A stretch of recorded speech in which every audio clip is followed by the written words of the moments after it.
en lo internacional y en lo que está pasando en Palestina. Nuevamente Israel atacando al pueblo palestino con cientos de mujeres y niños y niñas que han fallecido en las últimas horas.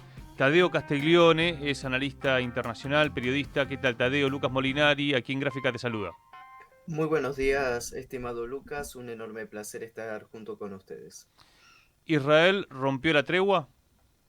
Claramente, estamos delante de una violación al acuerdo de cese al fuego que se había firmado semanas anteriores, pero creo que hay que repetir hasta el cansancio que no es la primera violación de este cese al fuego, ya lo había hecho anteriormente, pero no con la dimensidad que estamos viendo en estos momentos, en los cuales ya se habla de más de 300 civiles muertos en la franja de Gaza por los bombardeos totalmente destructivos de Israel en contra de la población civil en Palestina, por lo cual estamos hablando que se da en un contexto de escalada mayor hacia un conflicto que parecía, al menos momentáneamente, que se había parchado y que había reglas claras para las negociaciones hacia el futuro. Uh-huh.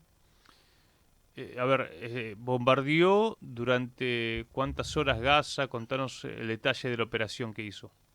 Bien, estamos delante de otra de estas operaciones aéreas de bombardeos indiscriminados en contra de la población civil. Se dio principalmente sobre Han Yunis, la zona norte de la Franja de Gaza. Si recordamos las imágenes de una vez que se firmó el cese al fuego, de esas caravanas de decenas de miles de palestinos volviendo a su territorio, bueno, son estos territorios precisamente los que se bombardearon. Recordemos que los bombardeos son directamente contra infraestructura civil, lo cual es una clara violación del derecho internacional.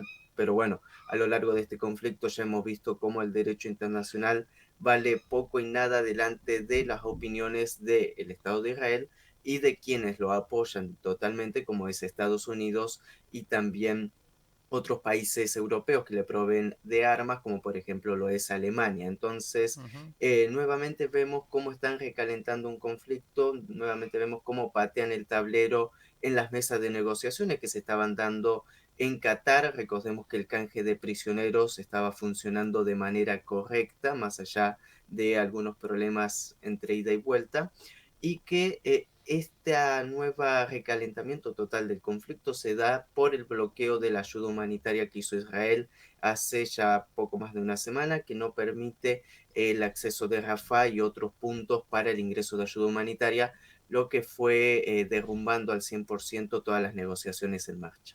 Recordemos cuándo se firma el cese al fuego, que si mal no recuerdo era por 45 días, es decir, cuándo tendría que haber terminado este acuerdo de tregua.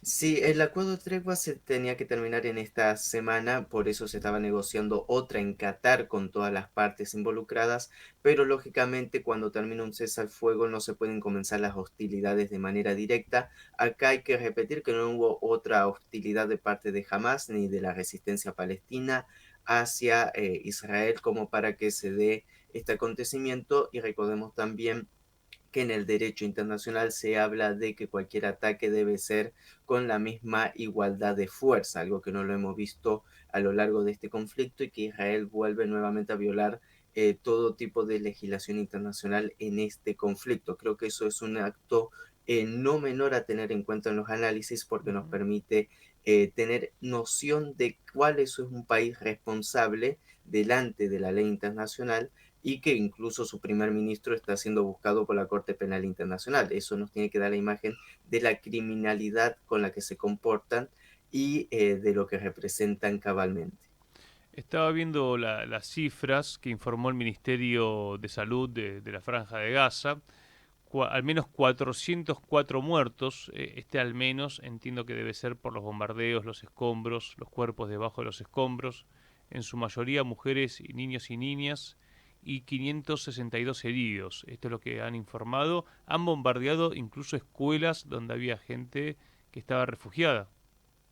Y eso es la crueldad de este escenario actual. Los bombardeos que se dan son mucho más nocivos que los anteriores. Recordemos que toda muerte es lamentable, sea uno, sea 400, pero estamos hablando de 400 vidas en menos de 24 horas. Y esto es porque la infraestructura que quedó en pie en Franja de Gaza es muy vamos a decir, contada con los dedos, y que Israel bombardeó exactamente esta infraestructura donde hay decenas, cientos de refugiados. Recordemos que incluso en el peor momento del conflicto se hablaba de 100 muertos por día civiles, y ahora estamos hablando de 400. Esto es una verdadera barbarie, un verdadero exterminio que se está aplicando en contra de la población.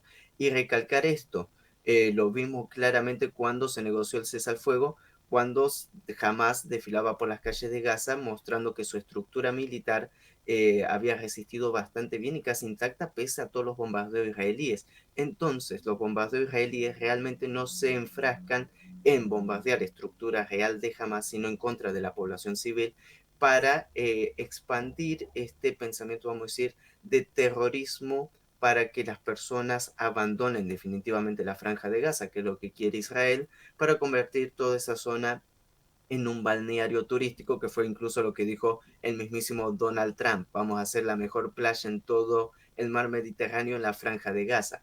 Esos son los pensamientos, esos son los fines de este conflicto: exterminar a la población, obligarla a abandonar sus hogares por proyectos económicos, porque también hay muchos intereses de puertos, de gasoductos, de infraestructura que le serviría a Israel para potenciarse. Y bueno, lo último que importa en este conflicto parecen ser las vidas humanas. Tadeo, ¿qué repercusiones esto ocurrió en las últimas horas? ¿No? A ver, hora argentina, podemos decir que ayer por la noche arrancaron los bombardeos. Claramente, como repercusiones a nivel internacional, lógicamente todos los movimientos palestinos a nivel internacional ya se están organizando con diferentes protestas, diferentes acciones para no abandonar a Gaza en estos momentos. Recordemos que igual Israel las semanas pasadas mantenía una agresión total en contra de Cisjordania con bombardeos indiscriminados, Sí. ataca a la población civil en Cisjordania, en la Palestina ocupada, y esta continua política de expansión de parte de Israel, que lo vimos en el sur de Siria, que lo vimos también en el sur de Líbano con sus continuas agresiones. Entonces, esta es una parte de una política estatal de expansión que mantiene el régimen de Benjamín Netanyahu. A nivel internacional, estamos esperando las reacciones de Naciones Unidas, de diferentes organismos internacionales, los cuales se tendrían que pronunciar en las próximas horas. Ahora, dentro del mundo árabe, nos sorprende un gran silencio que existe, y Ujú. que si no fuera por Yemen, que cuando se bloqueó la ayuda humanitaria ya comenzó con sus acciones en el Mar Rojo, vemos poca reacción real de Claro, parte en del mundo Yemen árabe. recordemos que están los hutíes, que son solidarios históricamente, ¿no? Con el pueblo palestino y que ellos lograron generar acciones militares en justamente en la logística del petróleo, ¿no? Sí, Impidiendo que se comercie petróleo y esto genera tensiones y, bueno, disputas a nivel económico para poder presionar a Israel. claramente, y recordemos que los hutíes únicamente no permiten la navegación de barcos que respondan a empresas de Israel, de Estados Unidos o del Reino Unido. No es que estamos hablando de un bloqueo total del Mar Rojo y del estrecho de Bab al-Mandeb. Acá hay un punto interesante de los yemeníes, que es su solidaridad total con el pueblo palestino, pese a ser uno de los países más pobres del mundo, su capacidad bélica, pero también una gran capacidad de resistencia. Recordemos que una gran coalición internacional lo estuvo bombardeando día y noche durante más de 10 años, no los pudieron vencer. Arabia Saudí tuvo que sentarse a negociar con los yemeníes. Biden también intentó aplastar a los hutíes y terminó fracasando totalmente. Entonces, que Donald Trump vuelva a repetir el mismo escenario no me parece muy inteligente, y a la misma vez recalcar que los yemeníes golpearon donde verdaderamente le duele a Israel, que es en el bolsillo, que es a través del comercio internacional. Entonces creo que es ahí por qué tanta molestia genera este pequeño país Ujú. ubicado en un lugar estratégico y con los recursos tan básicos que tiene, pero que igual, como un mosquito en verano que suele ser muy molesto. Bueno, más o menos es la comparación que podemos hacer con Yemen, en los cuales también esto nos da a entender la complejidad y el panorama totalmente conflictivo en toda la región de Asia Occidental. Tadeo, finalmente, hoy va a ser la conversación entre Putin y Trump.